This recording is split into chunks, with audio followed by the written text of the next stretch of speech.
নারী সহধর্মিণী বেগম খালেদা জিয়া, ইনাকে আপসহীন দেশনেত্রী বেগম খালেদা জিয়া বলা হয়। কেন বলা হয় তার ইতিহাস আপনারা দেখেছেন।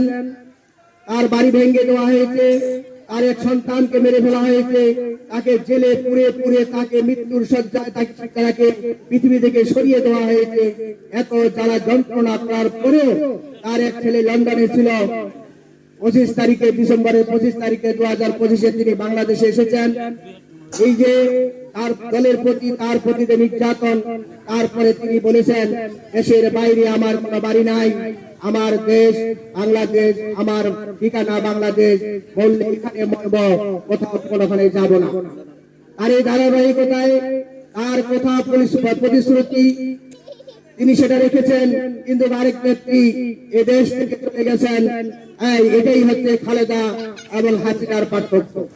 আপনারা যে দলটাকে ভোট দিবেন, আপনারা 2001-এ ভোট দিয়েছেন, 2008-এ ভোট দিয়েছেন, 2018-তে আপনারা ভোট দিয়েছেন, এবার 2026-এ আপনারা ভোট দিবেন।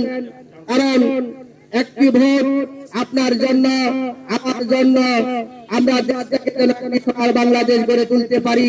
17 বছর আমরা সুন্দরভাবে সুষ্ঠুভাবে আমাদের পছন্দনীয় যে নেতা তাকে আমরা ভোট দিতে পারিনি।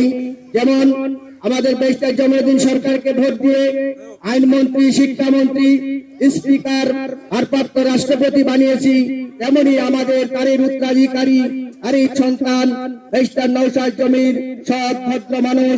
আপনারা সবাই তাকে ভোট দিবেন। তার ভিতরে এক বিন্দু পরিমাণ কিবা নাই, তোমার পর্বততা নাই, কোনো কিছু নাই, লোভ লালসা নাই। তিনি একজন সাদামাটা মানুষ, সার্বক্ষণিক আজও নামাজ পড়েন, দিনের সাথে কোনো লবিং চলবে না। এই ব্যক্তিটাকে যদি আমরা হারাই, তাতে পঞ্চগড় 1 আসনের মানুষ আমরা কিন্তু কি কয় মন্ত্রী হারাবো, উন্নয়ন হারাবো।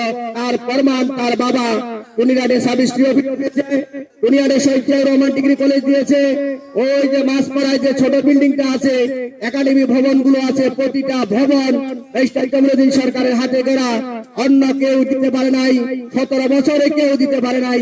তাই বলবো সবার আগে বাংলাদেশ, সবার আগে বাংলাদেশ। ভোট দিব কিসে? ভোট দিব কিসে? তোমার সুস্বাস্থ্য দীর্ঘায়ু কামনা করে আগামী 12 তারিখে ধানের শীষে ভোট দিয়ে ব্যারিস্টার নওশাদ জমিরের হাতকে শক্তিশালী করে এমপি হতে মন্ত্রী দেখবো, এই আশা ব্যক্ত রেখে সবার সুস্বাস্থ্য দীর্ঘায়ু কামনা করে আমার বক্তব্য এখানে শেষ করছি। ধন্যবাদ সবাইকে।